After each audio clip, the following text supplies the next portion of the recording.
So our format, therefore, will be a panel discussion of 3 scenarios, and or one of them anyway, has formed part of the grey matters that should be well known to CISI members, because you read the review.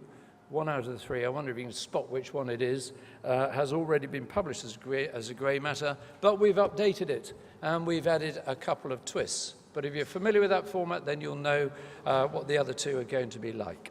And I'll introduce the panelists in a moment, but the idea, as ever, with our annual event, is that we are illustrating, or trying to illustrate, how we can all, at times, find ourselves compromised in the workplace when it comes to a trade-off between doing what we believe is the right thing to do and how to act, or how against what our organization might be expecting, or against the circumstances that we find ourselves in, which might be suggesting that we act in a different way.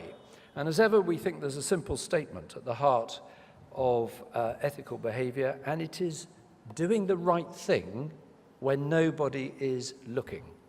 And that is a principle that we hold at the center of all the work that we do as the Ethics Committee.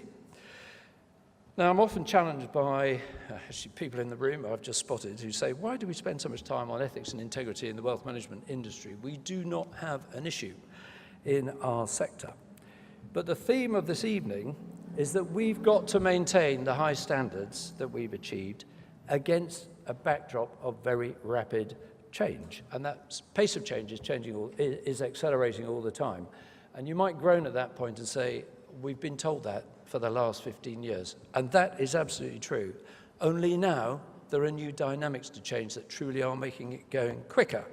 So in your business, you will undoubtedly have a drive for operational efficiency, making your organization more scalable, the introduction, possibly, of robo-architecture, new technology, and above all that, an obsession with data. So it's very important that the CISI's Ethics and Integrity Committee, which has been in existence for over 12 years now, make sure that the Institute moves in step with these changes that are happening throughout private client and wealth management businesses.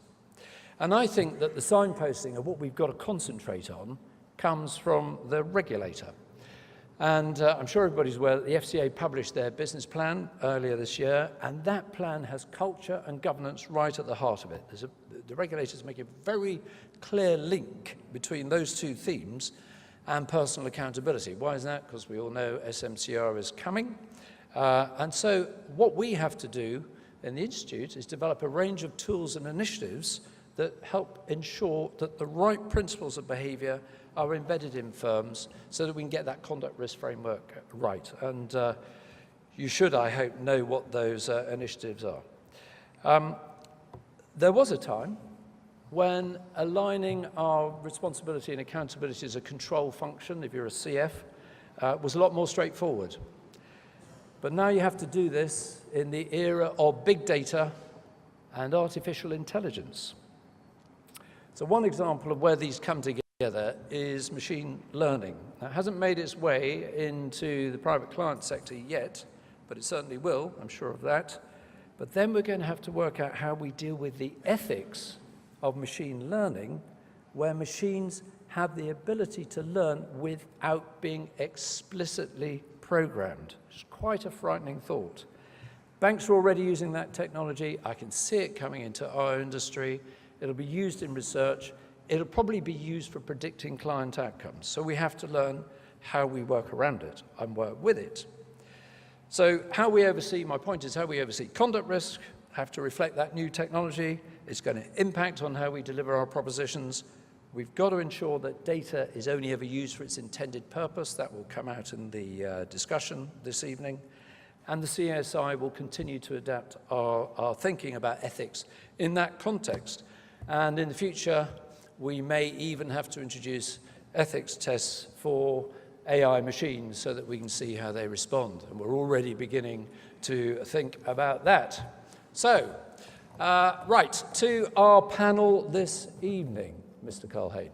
that's a tip. Oh, it's up there. Right, good, brilliant.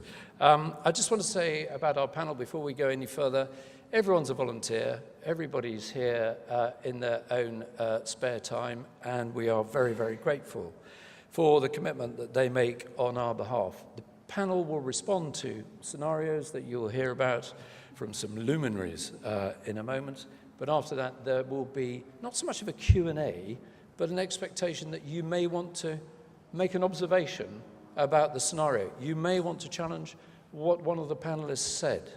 So it isn't so much a Q&A, it is your opportunity to participate.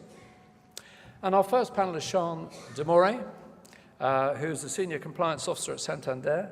Sean has a background in pensions, investment management, and banking. Sean came to our attention because she won the CISI Award for Combating Financial Crime, and she's part of the Combating Financial Crime panel. We also have Andrew Gilbert.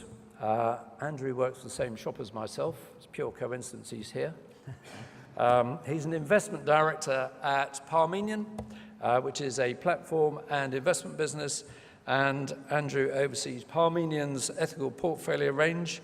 He's a CFA charter holder, and he also spent time at Rathbones Greenbank.